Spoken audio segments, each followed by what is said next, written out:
সবাই যখন মৃত্যুটাকে ভীষণ ভয় পায়, আমি তখন হাসতে হাসতে আল্লাহর কাছে ভীষণ সন্তুষ্টি নিয়ে পৌঁছতে চাই যে আমি একটা ন্যূনতম ওই জীবনটা লিড করতে পারলাম, যে আমি একটা ইনসাফের হাসি নিয়ে আমি আমার আল্লাহর কাছে পৌঁছতে চাই। হায়াত মৌতের মালিক আল্লাহ, ন্যূনতম সিকিউরিটি নিয়ে চলাও হলো সুন্নাহ।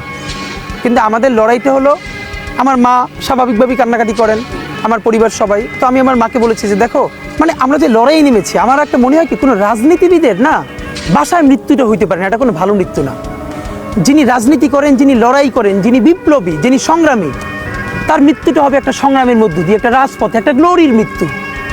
আমি তো ভীষণভাবে প্রত্যাশা করি, আমি ছোটোবেলা থেকে এই স্বপ্নটা দেখি, অনেক জায়গায় বলেছি যে একটা তুমুল মিছিল হচ্ছে অন্যায়ের বিরুদ্ধে, সেই মিছিলের সামনে আমি আছি, কোনো একটা বুলেট এসে আমার বুকটা হয়তো বিদ্ধ করে দিয়েছে, এবং সেই মিছিলে আমি হাসতে হাসতে আমি শহীদ হয়ে গেছি।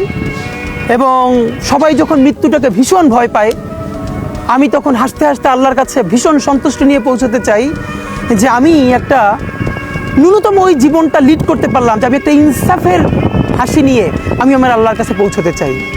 সুতরাং আগামী 50 বছর বাঁচলাম, কোনো ইম্প্যাক্ট তৈরি হলো না আমারে দিয়ে, দেশের জন্য, রাষ্ট্রের জন্য, উম্মার জন্য, জাতির জন্য। কিন্তু আমি ধরেন 5 বছর বাঁচলাম, সেটার মধ্য দিয়ে যদি আগামী 50 বছরের ইম্প্যাক্ট তৈরি হয়, তাহলে অনেক দিন বেঁচে থাকায় কি সাফল্যের বলেন? শহীদ প্রেসিডেন্ট জিয়াউর রহমান কয়টা দিন বেঁচেছেন, কিন্তু ভাবেন আজকে পর্যন্ত উনি আমার অনুপ্রেরণা। হাঁটতে হাঁটতে আমার পা ফুলে যায়। আমি, আমার টিম সেদিনকে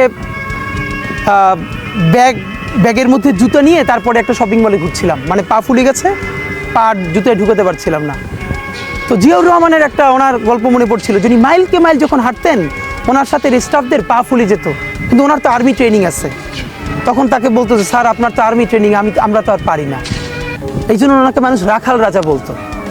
তা আমরাও সারা বাংলাদেশের 56,000 বর্গ মাইলে হাঁটতে চাই, আমরা ইনসাফের চাষাবাদ করতে চাই, একটা স্বাধীন সার্বভৌমত্বের সততার বাংলাদেশ তৈরি করতে চাই।